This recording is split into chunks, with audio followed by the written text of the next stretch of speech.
Vou falar você conectado para mais um vídeo aqui no canal. Sou o Eduardo Ferrari, trago assuntos importantes demais. Peço para que você não pule sequer uma parte do vídeo. Gente, para você que ainda não é inscrito aqui no canal, tem um botão escrito inscreva-se aqui embaixo e é de graça, não paga nada não. Deixe seu like também e habilite o sino das notificações, tá certo? Dá essa força aí, se inscreve e vamos com tudo, beleza? Ó, vamos falar sobre reforços, sim, reforços de verdade, no bom sentido, com todo respeito a todo mundo que está comandando o futebol do Vasco. Esse é um segundo papo, porque tem tabela do Campeonato Brasileiro confirmada. Vasco descarta a contratação de jogador do Atlético, né? E muito mais. Tá certo? Começando aqui sobre o Campeonato Brasileiro. Vocês sabem que teremos uma vida complicada aí, porque o Campeonato Brasileiro não vai ser fácil, é um Campeonato Brasileiro complicado, difícil, tem que ficar atento, tem que ficar ligado, porque eu vou contar um negócio para você, hein? Os 10 primeiros jogos foram confirmados ontem pela CBF, tá? O primeiro jogo, no dia 15/4, Atlético Mineiro e Vasco no Mineirão. Estaremos no Mineirão, então já clica aqui com transmissão aqui no canal, lá direto do Mineirão, com imagens, você vai acompanhar tudo aqui. Se inscreve e compartilha com geral aí. Depois, no dia 23/4 também, de abril, contra a equipe do Palmeiras aqui em São Januário. Depois, Vasco e Bahia também em São Januário. Fluminense e Vasco no Maracanã. Curitiba e Vasco no Couto Pereira, Vasco e Santos em São Januário, São Paulo e Vasco no Morumbi, Fortaleza e Vasco no Castelão, Vasco e Flamengo a definir ainda, e Internacional e Vasco lá no Beira Rio, beleza? Então, os 10 primeiros jogos do Vasco confirmados já aí para o Campeonato Brasileiro. Vou dizer um negócio para você. Aí é aquela questão dos reforços que eu falei. Eu acho que a largada no Campeonato Brasileiro ela é muito, mas muito importante para todos nós, principalmente, né, nesse primeiro momento, no retorno para a Série A do Campeonato Brasileiro. Por isso eu cobrei esses reforços aqui mais robustos, né? Eu não estou falando aqui. Vamos entrar no assunto reforços, que é o principal assunto desse dia de hoje, né? Apesar de. Deixa eu só confirmar um jogo aqui antes de falar sobre os reforços, tá?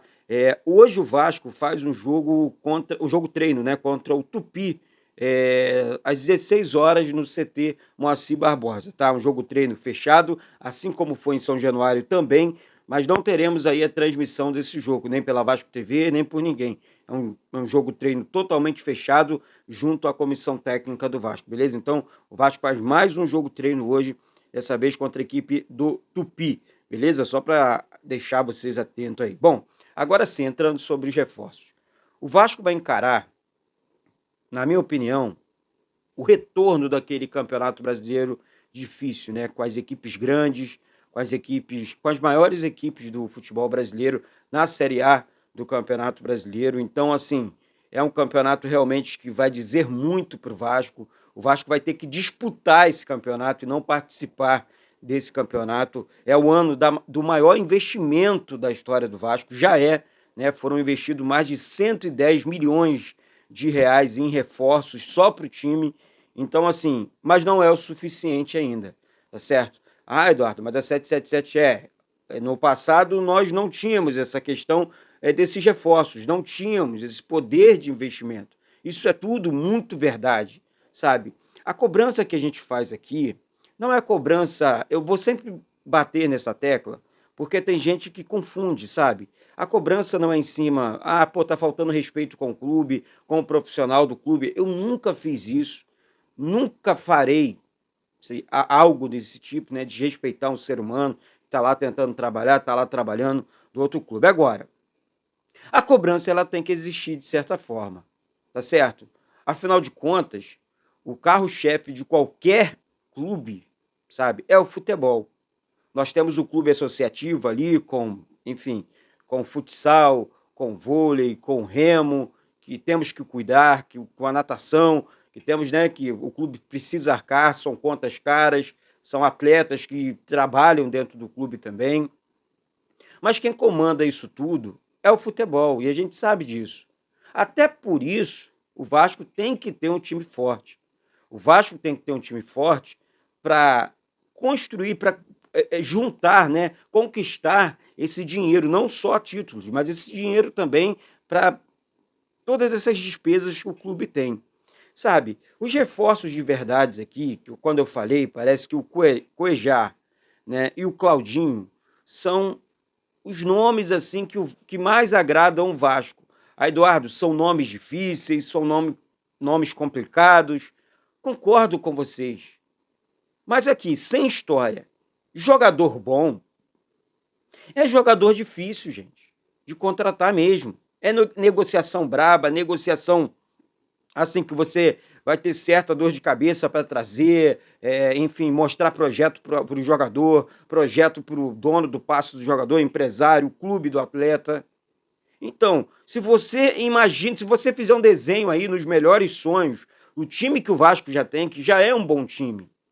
Eu falo sempre aqui nos vídeos, né, principalmente nesse vídeo primeiro de semana, esse primeiro vídeo da semana, aliás, uma excelente semana a todos. Aproveite e sobe o like aí no vídeo.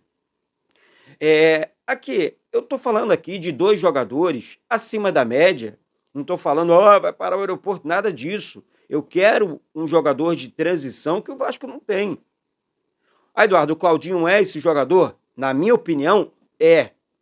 É difícil, muito difícil a contratação, mas tem que tentar, tem que ir para o mercado, tem que negociar, tem que ter poder de negociação.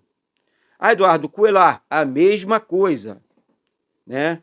Tem muita gente pedindo o Soteldo também. Sobre o Soteldo, gente, vocês estão vendo aí, mas o Soteldo é aquele jogador que é mais beirada de campo, é um excelente jogador que eu gosto demais, mas não tem nada.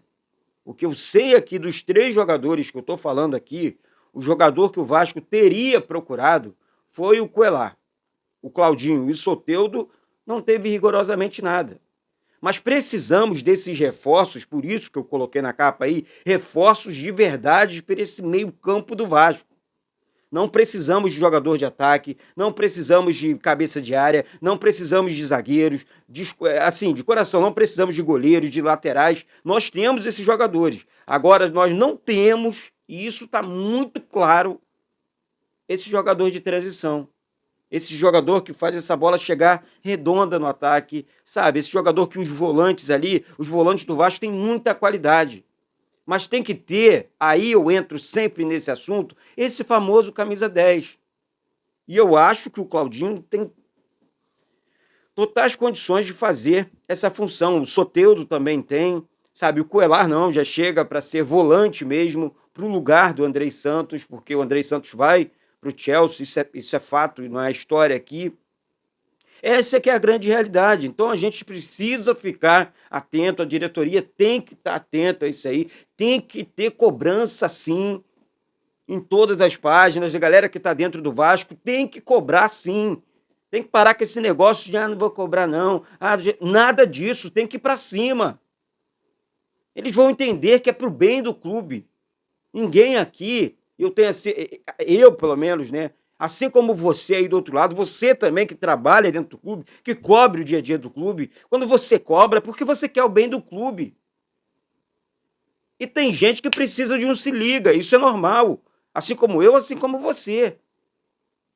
Nós vamos começar o campeonato sem esse jogador, a não ser que haja uma contratação surpresa, que, tá engatilhado, chegou aqui, parei o aeroporto, parei a torcida, coisa que não aconteceu, nós estamos em abril. Tá certo, é um processo, é um time totalmente novo, são 14 contratações, então assim, não vai ser fácil, mas a grande realidade é essa, né, gente? Então, enfim, eu tô incomodado com isso tá me chamando a atenção todos os dias, por isso que eu tô batendo muito nessa tecla, porque eu tô enxergando ali na frente, o Campeonato Brasileiro começa agora, daqui a 2 semanas tem jogo brabo já contra o Atlético Mineiro, essa é que é a grande realidade, tá? E para fechar o assunto aqui, né, será que tivemos aí o tal do fim do X9, né, que eu trouxe aqui, porque assim, pelo menos no jogo contra o Atlético e hoje contra o Tupi, não vazou nada aí, parece que o X9 foi expulso do clube, né? Tomara Deus, porque esse lance aí de ficar vazando informação de jogadores que estão sendo, enfim, escalados, movimentação dentro do clube, Ó, isso não pega bem, isso é chato pra caramba e tem que ficar atento, tem que ficar ligado, hein? Ficar ligado porque essas pessoas só atrapalham o clube. Esse papinho do, isso não é informação. Informação é bater na mesa, ó, o Vasco contratou 2, 3 jogadores, beleza, o Vasco tá pagando determinada conta, beleza, traz a informação, sem esse papinho de, sabe, o jogador X vai jogar no lugar do jogador... Não, isso não é legal, isso atrapalha. Eu sei que atrapalha e você sabe também. Então parece aí que o Vasco deu um basta nessa situação e parabéns aos envolvidos. Realmente aconteceu, parabéns aos envolvidos. Galera, uma excelente semana a todos. Não esqueça de se inscrever, tem um botão inscreva-se aqui embaixo, escrito inscreva-se, deixe seu like aí, é muito importante o seu like, tá? Habilite também o sino das notificações, pega o vídeo, joga para todo mundo, vídeo novo no canal Vasco Connection, bate no peito e diz, ó, nosso amado Vasco da Gama, bate no peito e diz, isso aqui é Vasco da Gama. Saudações vascaínas.